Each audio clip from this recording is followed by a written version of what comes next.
I think I got it wrong when I said NewJeans were brainwashed because at this point, I don't think they are. So, shortly after my video and the whole NewJeans live situation, the National Assembly Environment and Labor Committee actually summoned the new CEO of Adore and Hanni of NewJeans to give testimony on workplace bullying. So, yeah, whilst women in South Korea are being exploited, sexual harassment claims are being dismissed, people are literally dying, the National Assembly said, no, we are going to focus on a K-pop girl group member not being acknowledged or greeted because how dare they? So we finally got the official third installment of the Minhijin press conferences hosted by our dear Hanni. Because you would think going to the National Assembly, Hanni would actually have more evidence and context of her and her members actually experiencing bullying. But no, she repeated the same stuff she said on that live, but this time she was shedding crocodile tears and acting so oppressed and so spoiled and disrespectful. The comment she made that actually pissed me off was her saying, I came here for the sake of my juniors. I was seriously searching what other juniors she might be talking about because I am sure she ain't talking about Elite. It's like she's acting as if Elite aren't being dragged because of her and her creepy mother. And the funny thing is, this whole situation, NewJeans claims to be the victims and then we should feel sorry for them. But I was actually feeling so sorry for the new CEO. She was so respectful and professional as she should be. And even when she was respectful about it, Hanni couldn't even keep a straight face or act professional. She keeps making such distasteful expressions as if she's the only one who's ever been oppressed or something. And part of me kept thinking this was a trap for the new CEO because you can clearly see how biased this session was. Like, where the heck did professionalism went? In hell? It's like a room full of uncles who stand NewJeans. They didn't even try to hide it. There was this guy having a sticker of NewJeans on his laptop. Like, why? And the fact that Hanni was out here claiming to be the most oppressed and mistreated by basically people not greeting her. She was out here taking photos with the most disgusting people. Like, she was out here taking pics with a guy who's responsible for the deaths of his workers. Like, this whole situation left a really sour and bitter taste in my mouth. She was trying to act as if she's being exploited and oppressed, but couldn't name anything out of someone not greeting her. Whilst there are countless victims out there going through so much more. And any sympathy and pity I had for NewJeans, they're all completely gone because they just seemed as very disrespectful, unlikable to me. And South Korea as a country, they have misplaced priorities, alright? This was so embarrassing. I actually saw a video of Hanni, I think it's Minji, live. They were talking about what a great performance she put. I'm like, so this was all a performance to you. You were not really being bullied or something because you would see her face at the press conference. That is not the face of someone who is being exploited, who is being bullied. She seemed so comfortable. She was smiling from ear to ear. So yeah, Hanni, disrespectfully, shut the fuck up. So I saw a comment somewhere saying this song is the Kids Bobs for adults, and I absolutely agree. This song is so refreshing and fun, especially coming from Rose. Not gonna lie, I was expecting some breakup sad girl music, but then I was pleasantly surprised to hear APT to be so funky, so fun, and really catchy. No, literally, I cannot take the song off my mind. And this is the Blackpink solo I think I loved at first listen, alongside with New Woman, but this was like top, okay? And it's so easy to listen to. Like, I'm so in love with it, even though it's really repetitive. And yeah, the music video is so simple but yet so natural, carefree, and really funny. Bruno and Rose have such good chemistry. Like, I was smiling the whole music video, and also the fact that Rose didn't even do any promotions and just announced its release 48 hours before official release is crazy. I rated it a 9 out of 10, and the only reason it's not a 10 out of 10 because I wanted it to be much longer. And I wouldn't say it doesn't have any flaws or it's the greatest song ever made, but it's just so fun and catchy that I forget how repetitive it is. And yes, I was expecting more vocals here and there, and honestly, I don't mind that. This is just such a refreshing song to me, especially when it comes from Rose, and it actually made me more excited for her album. And yeah, Rose was my fave in Blackpink. So either way, I was gonna be excited, but now I am much more excited to listen to her music. So I'm sure we all remember how when Ri Sung-hyung photos and video got leaked of him hanging out with his now ex-girlfriend and smoking. So yeah, K-netizens got so triggered that they demanded he got kicked out of the group for basically being human. And SM being SM made him go on an hiatus until further notice to do damage control. So yeah, after several months, heck, we're almost a year now, he was set to return to the group to continue his activities, saying that he has reflected and whatnot. Heck, even Sung-hyun even put out her handwritten handwritten letter apologizing to their fans and everyone for the so-called troubles he caused them, which I don't think they are troubles. He just having a life and being a human being. But no, K netizens were still not satisfied. It is still not enough. You have to be sad and miserable. So they start sending funeral wreaths, which is just so evil, calling him a freeloader, which is just so unnecessary because how is he a freeloader for dating? Saying he's a burden to Riz, and it's crazy because they're acting as if he murdered someone. But you know the thing that pisses me off about this situation is not Korean fans being Korean fans, because yeah, I was disappointed but not surprised, is that 48 hours of SM announcing that he will be back and of Sunghyun putting out this handwritten letter, they actually gave in to the demands of the fans, of the Korean fans, and kicked him out permanently.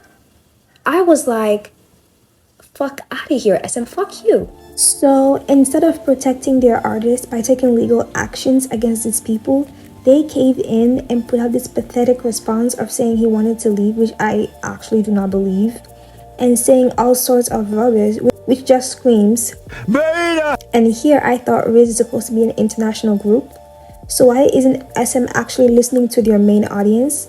And how is it that just because you buy music, merch, and everything means you can dictate what is right or wrong, or mean you can destroy someone's career? Like, please, grow the fuck up. The entitlement degree is so infuriating. Like, when are companies gonna stop being pushovers and fight for their artists? Like, we're trying to move forward as a community, and stuff like this are taking us backwards. So since the Knets were boycotting for the most stupid reasons, I wholeheartedly support international fans in what they are trying to do by boycotting everything SM. And it's just not fair to the Riz fans. I may not stand them, but I wouldn't want to go through this for the groups that I actually stand. After everything that had happened with this mess, I failed to see, no, I refused to see how NewJeans, their parents, and especially Minhyejin to be the victims that they claim to be or the unhinged bunnies claim them to be. Like, let's take a look at this from Ellie's perspective. They debuted after going through so much from the survival show. They had no hand in the decision-making process for the group concept, song, whatever it may be.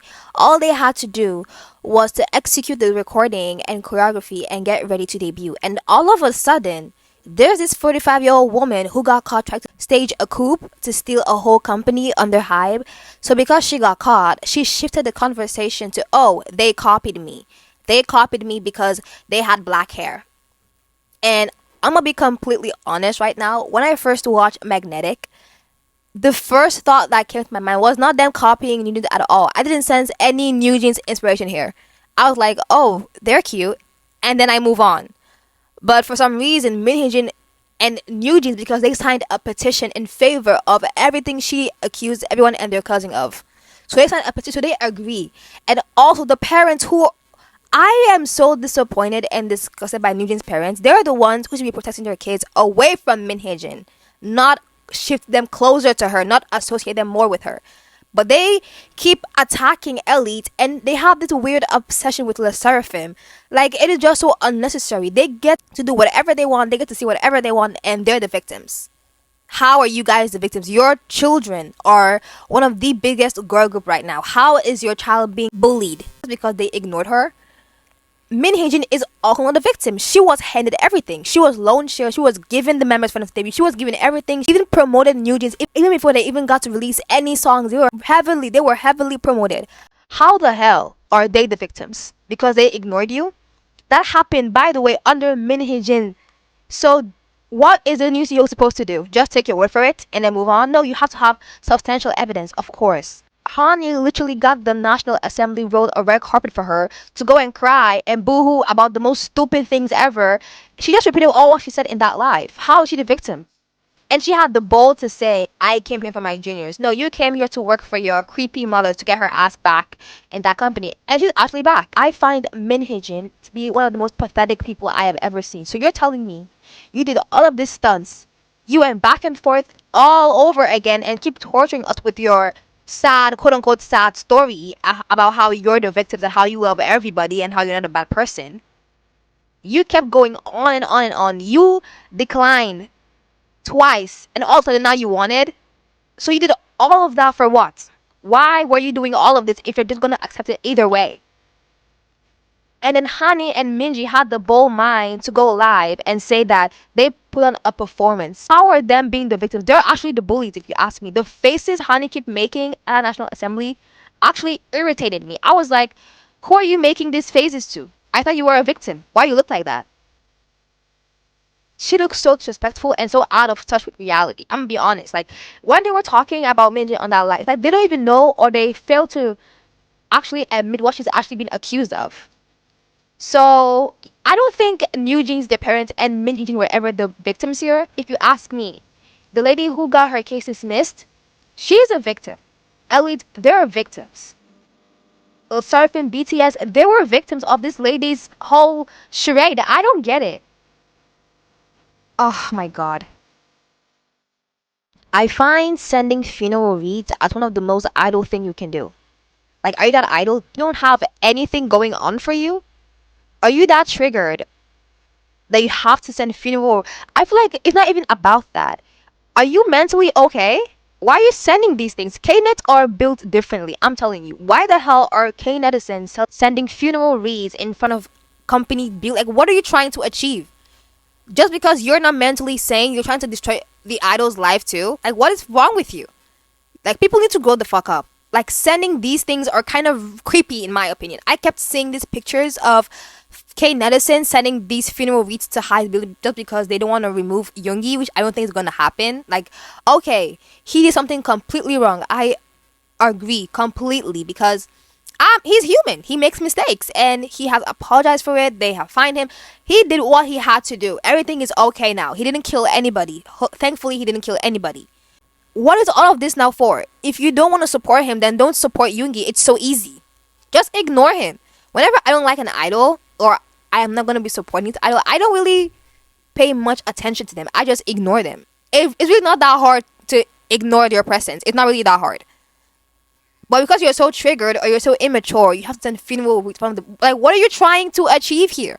Same with Song Hyun from Riz. Like, we get it. You don't like the guy. He had a life. He had a girlfriend, and you're so jealous, or you're just that miserable. Like, why the hell are you sending that to the building? What are they going to achieve? You look pathetic doing that. Maybe it's just me, but I don't see people talking about this much. Like, why are people not talking about how weird it is to send funeral wreaths in front of a building? They're not dead. Like, what are you doing? Oh my god. Child. Anyways. Okay, guys, and this is the end of this video. I am actually currently working on so many videos, and you guys just keep sending responses to that Google form. Ever since I did that part 1 and part 2 of reacting to your opinions, I keep seeing new ones every day, and me just being me, I don't like ignoring them, so I just add them to respond to them. And they're just so much. But anyway, I'm still thankful. I hope you guys really like this video. Tell me if you agree, if you disagree. I'm all ears. Let's have discussion in the comments. And I'll see you again on my next video. Bye, loves.